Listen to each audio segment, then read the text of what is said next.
Hi viewers, we are back with one more movie review. ఇవాళ మనం movie review ఇచ్చేది love today movie గురించి. Story present generation love story and అందులో మనం use చేసే social media app, మనం use చేసే మొబైల్ టెక్నాలజీ ఎంత ఇంపాక్ట్ ఉంటుందో లవ్ స్టోరీ మీద, మన లైఫ్స్ మీద క్లియర్గా దాని మీద బేస్ చేసుకుని ఒక మూవీని తీశారు. ఇంకా స్టోరీలోకి వెళ్తే హీరో ప్రదీప్ అండ్ హీరోయిన్ ఇవానా వాళ్ళ లవ్ స్టోరీని వాళ్ళ పేరెంట్స్ దాకా తీసుకువెళ్తారు. అప్పుడు హీరోయిన్ ఫాదర్ ఒక కండిషన్ పెడతారు, మొబైల్స్ ఎక్స్చేంజ్ చేసుకోవాలి అనే ఒక చిన్న కండిషన్ పెడతారు. వినడానికి ఇది చిన్న కండిషన్ లాగే ఉండొచ్చు, కానీ దాని తర్వాత వాళ్ళ జీవితాల్లో వచ్చే మార్పులు చాలా ఉంటాయి. ఆ స్టోరీనే చాలా బాగా మంచి స్క్రీన్ ప్లేతో, మంచి డైలాగ్స్తో, మంచి హ్యూమర్తో హ్యాండిల్ చేశారు మన డైరెక్టర్. పర్ఫార్మెన్సెస్ విషయానికి వస్తే హీరో ప్రదీప్ అండ్ ఇవానా చాలా మంచి ఎమోషన్స్, చాలా మంచి కామెడీ రెండు బాగా హ్యాండిల్ చేశారు హీరో.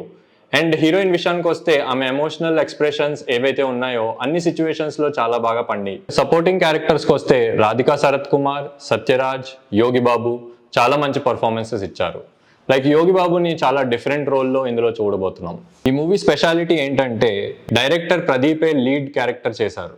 లీడ్ క్యారెక్టర్ ప్లే చేస్తూ డైరెక్షన్ డిపార్ట్మెంట్ హ్యాండిల్ చేయడం అంత ఈజీ కాదు, బట్ ఆయన చాలా బాగా బ్యాలెన్స్ చేస్తూ మంచి పర్ఫార్మెన్స్ డెలివర్ చేశారు. అదే డైరెక్షన్ డిపార్ట్మెంట్ అయినా, యాక్టింగ్ డిపార్ట్మెంట్ అయినా, both he executed really well. First హాఫ్కి వస్తే ఫుల్ కామెడీ, అలాగే సెకండ్ హాఫ్కి వచ్చేసరికి emotional ride with little bit of drama చాలా బాగా పండింది. టెక్నికల్ డిపార్ట్మెంట్స్ చూసుకుంటే Pradeep direction, Yuvan Shankar Raja music love today మూవీని ఒక యూత్ఫుల్ ఎంటర్టైనర్ గా మలిచాయి. అవర్ ఫైనల్ వర్డిక్ట్, మన ఫ్రెండ్స్ అందరితో కలిసి సరదాగా ఎంజాయ్ చేసే యూత్ఫుల్ మూవీ. ఒక స్వీట్ వార్నింగ్, మీ లవర్ తో మాత్రం లవ్ టుడేకి వెళ్ళకండి. లవ్ టుడేకి సైమా ఇచ్చే రేటింగ్ 3.5. మరో రివ్యూతో మళ్ళీ కలుద్దాం. Keep watching SIIMA.